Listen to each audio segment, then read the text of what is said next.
The following is a fan-based discussion, and all materials being discussed are owned by Toei and Subaraya Productions. I claim no ownership to the materials being discussed and is purely fan opinion. Hi everyone and welcome back to TFX. This time I am back with the third and final part of my top Tokus, this time with Ultraman. For those of you who don't know what Ultraman is, they're basically a race of giant aliens who fight kaijus, aka giant monsters, and other aliens. And each series features a person called the host who transforms into the respective Ultraman.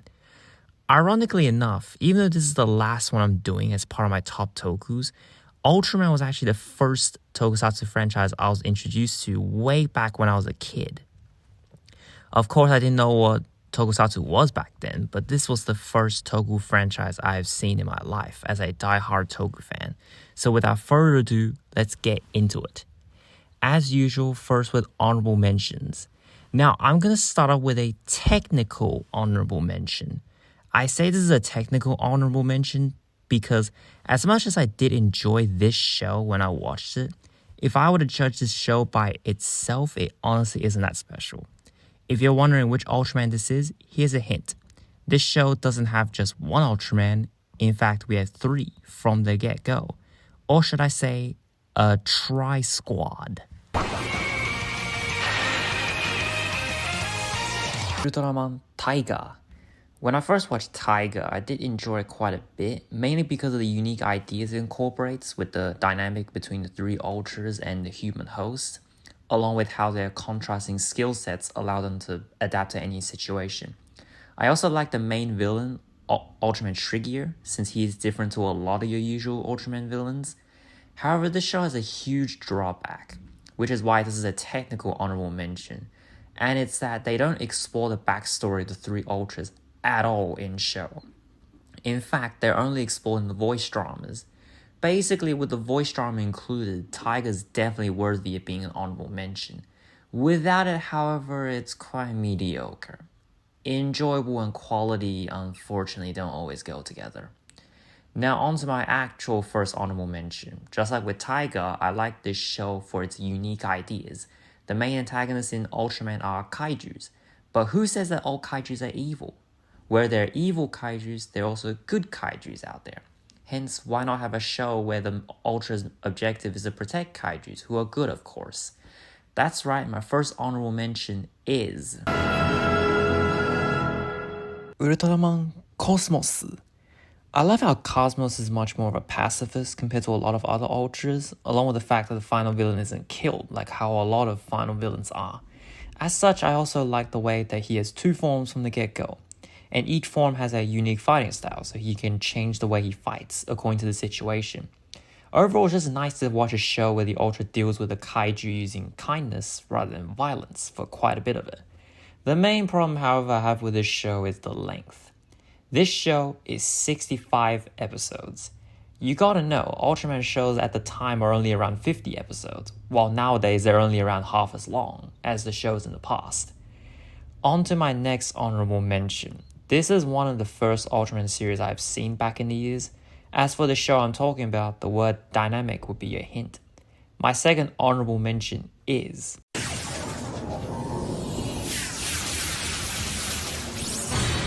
Ultraman Dyna.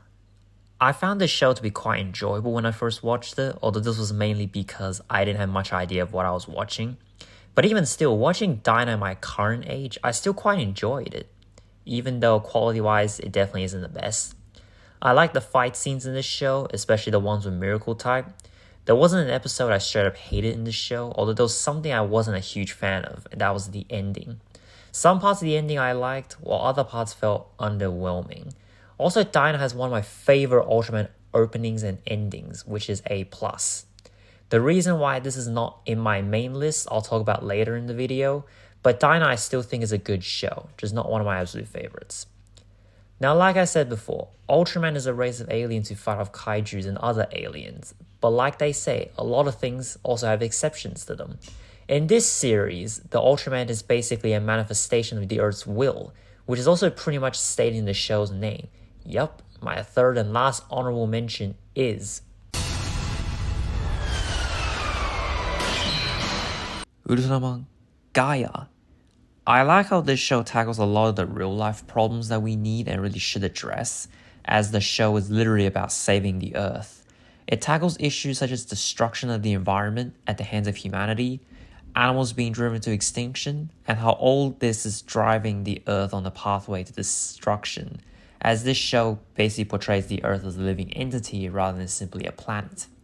I also love how it incorporates two Ultramen starting off with the same goal but conflicting ideals, but later on coming to an understanding, which I'll talk more about once I review Gaia.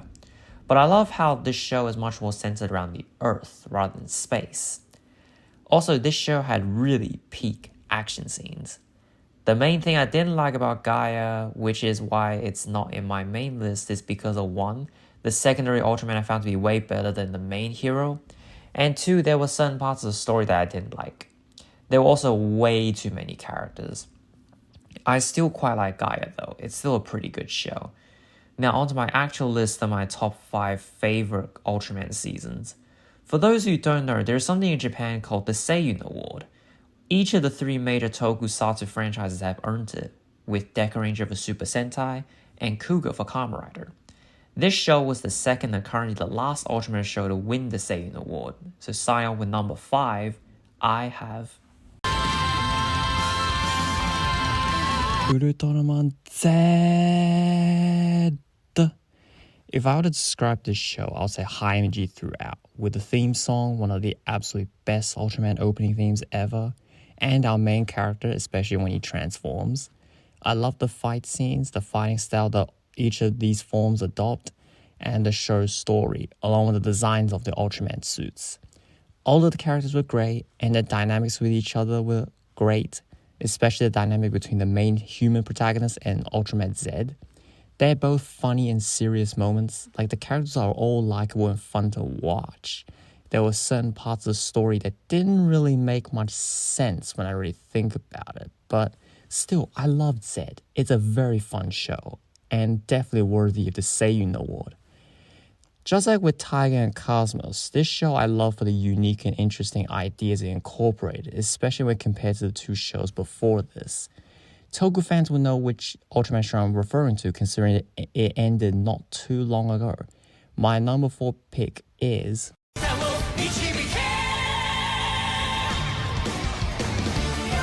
Ultraman Blazer.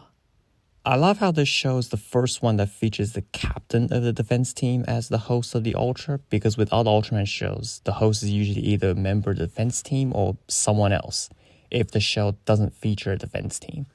Like when I first heard of this when Blazer was announced, I was very interested in how this show was gonna go. Because since it's the captain who transforms into the Ultra, I was thinking about how he's gonna keep his identity a secret.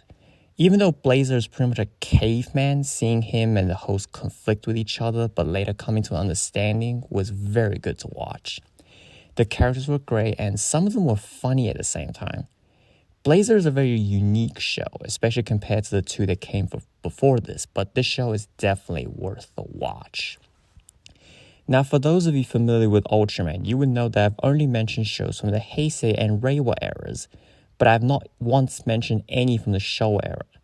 The main reason for this is because I have not finished any of the Showa Ultraman seasons.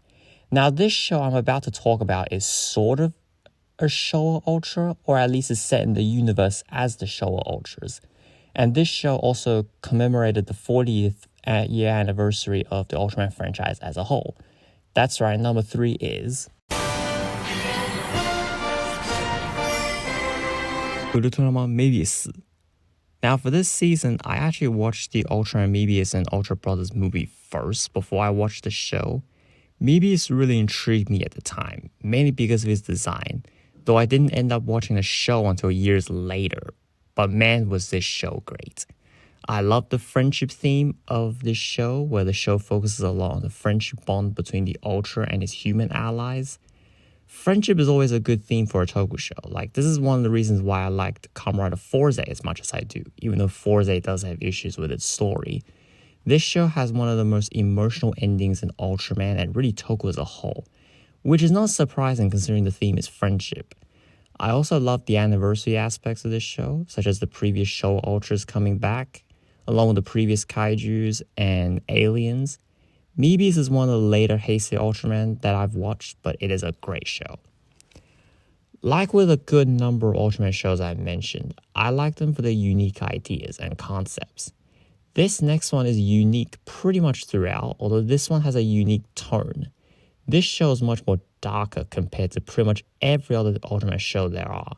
Or I guess another way to say this is that it has a much more mature tone. Number 2 is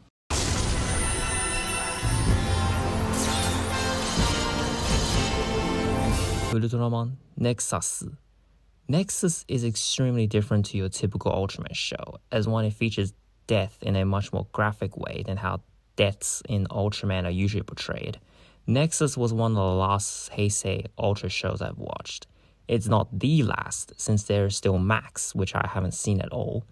I didn't know what to expect about Nexus when I first decided to watch it, since I've heard that it is darker than other Ultraman shows. Oh boy, did this show surprise me, and in a very good way. The emotional depth conveyed in the story of the show was phenomenal, and having a serialized plot instead of being episodic. However, there's actually a reason why I placed this show in second place, and it has to do with the story. This show got screwed over badly to the point that the show's script got cut. As much as I loved this show, I didn't consider my favorite at all, especially with how rushed the ending was. Like, if we actually got to watch the show without it being cut, I feel like Nexus would definitely be a contender for my number one favorite. But the way it is now, I can't say it's my absolute favorite. I just can't. Now, on to my absolute favorite Ultraman series of all time. Ultraman fans out there will be familiar with TDG, which is the abbreviation of the first 3 Heisei Ultra shows. I've already mentioned 2 of them, Dyna and Gaia.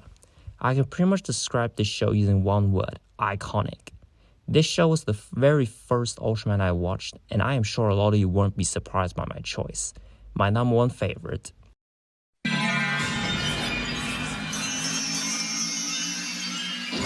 It's Tiga. Tiga was a glorious show. The episodes were all memorable, and I love the message the show conveys in the episodes. The suit designs were great, the action scenes weren't the best, especially compared to nowadays, but they are still good given the time period it was made in. Every episode was great at developing the characters and or conveying an important message that still relates to modern society, despite the show being nearly 30 years old at this point. I also love how each of the characters in the defense team gets more than one focus episode.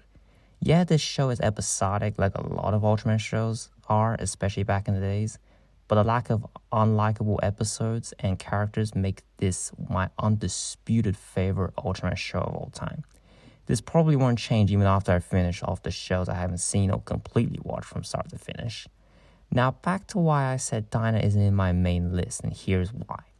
For those of you who don't know, Tiga and Dyna take place in the same universe. In other words, Dyna is a sequel to Tiga.